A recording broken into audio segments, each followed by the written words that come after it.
Kembali bersama saya Asran Syadir Muslim Adir Ajwa TV. Pemirsa, sebelum menyampaikan berita selanjutnya, saya akan terlebih dahulu menyapa Ustadz Mukhlis Hanafi yang sudah bersama kami di studio. Assalamualaikum Ustadz. Waalaikumsalam warahmatullahi wabarakatuh. Wah, gimana Ustadz kabarnya? Alhamdulillah sehat. Alhamdulillah sehat Ustadz ya. Kita langsung saja ke informasi pertama nih Ustadz ya. Ini ada seorang guru mengaji di Lumajang, Jawa Timur ditemukan tewas dalam kondisi mengenaskan di kawasan perkebunan. Dugaan korban tewas akibat dibunuh karena terdapat luka tikar senjata tajam dan hantaman benda tumpul di jasad pria tersebut.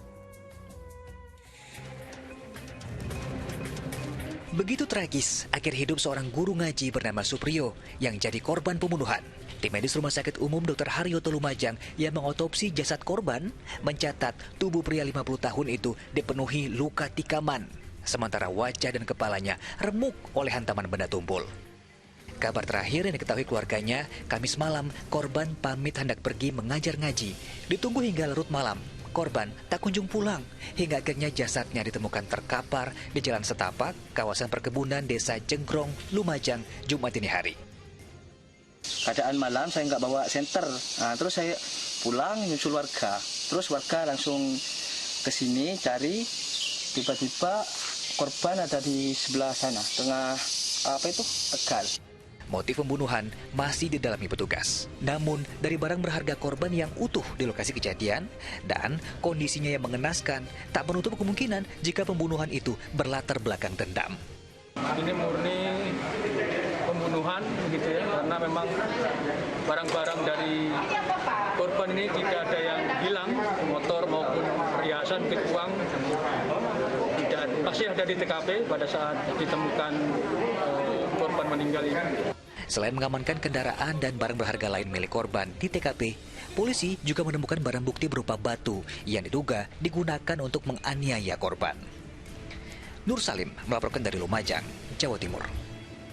Innalillahi wa inna ilaihi raji'un. Semoga keluarga yang ditinggalkan diberikan ketabahan serta kekuatan begitu Ustadz ya. Ustadz, ini kan kasus pembunuhan begitu Ustadz ya. Apalagi dibunuh ini adalah seorang guru ngaji Ustadz. Bagaimana pandangan dan hukuman dalam Islam Ustadz bagi orang yang membunuh, apalagi orang yang membunuh orang yang saat itu sedang ingin mengajar mengaji begitu Ustadz?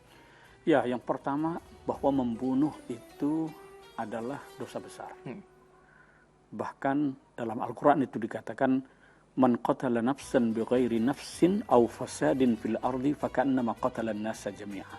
Membunuh satu jiwa manusia atau membuat kerusakan besar di muka bumi ini dianggap sebagai telah membunuh secara massal umat manusia. Itu betapa tingginya nilai harkat jiwa manusia dihadap dalam pandangan Islam itu. Oleh karena itu tidak boleh merenggut nyawa seseorang tanpa alasan yang dibenarkan. Dan salah satu tujuan agama itu diturunkan adalah untuk menjaga keselamatan jiwa manusia atau yang disebut dengan hifdzun nafas. Gitu ya. Itu yang pertama. Yang kedua, karena ini adalah dosa besar ya, maka balasan yang akan diterima oleh mereka yang membunuh itu di dalam Al-Quran dikatakan itu akan mendapat laknat dari Allah Subhanahu wa Ta'ala, mendapat murka dan akan dimasukkan ke dalam neraka jahanam. Jadi sangat besar, dan di dunia pun itu ada yang namanya hukum kisos. Jadi membunuh harus dibunuh. Jadi berlaku hukuman mati itu sebenarnya. Ya, tidak hanya di akhirat tapi juga di dunia ada balasan yang diterima oleh mereka yang melakukan pembunuhan itu.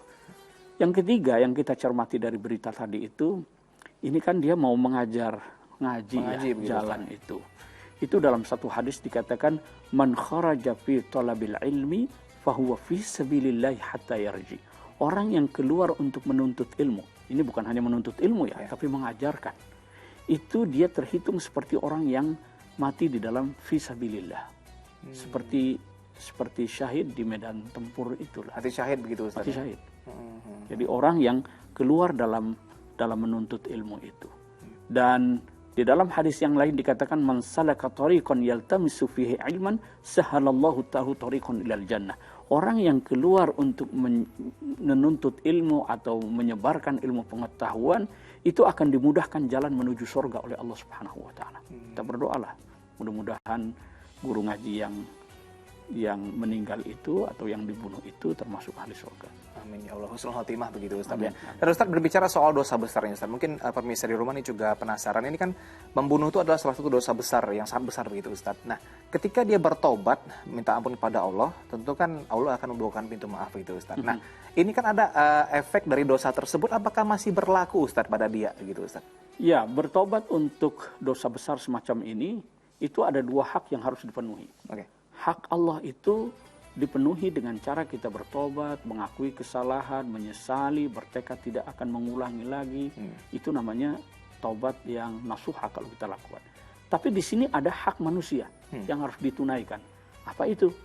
Orang yang dibunuhnya ini punya keluarga. Betul. Jadi dia itu pertama harus diterapkan hukum kisos. Membunuh ya dibunuh. Kecuali kalau kemudian keluarganya itu Memaafkan begitu Ustaz. Maka di sini ada yang namanya diat. Ya, diat itu adalah dia harus mengganti itu senilai sekitar 100 unta ya. 100 Tidak unta. salah itu diat bagi orang yang membunuh. Makanya kita sering mendengar berita itu kalau ada misalnya asisten rumah tangga ya, yang membunuh majikannya di Arab Saudi misalnya gitu, itu kan harus membayar diat sekian miliar misalnya kan begitu ya. ya. Itu adalah salah satu bentuk hak kemanusiaan yang harus dipenuhi untuk ahli waris si korban tersebut. Jadi tanggung jawabnya tidak hanya kepada Allah, minta maaf kepada Allah, tapi juga tanggung jawab pada keluarga yang ditinggalkan begitu Ya, Ustaz, karena ada hak manusia yang direbut. Betul. Jadi intinya adalah jangan lakukan dosa besar dan juga jangan lakukan dosa-dosa kecil, karena dosa kecil itu kalau lama-lama dilakukan Betul, jadi besar begitu Ustaz ya.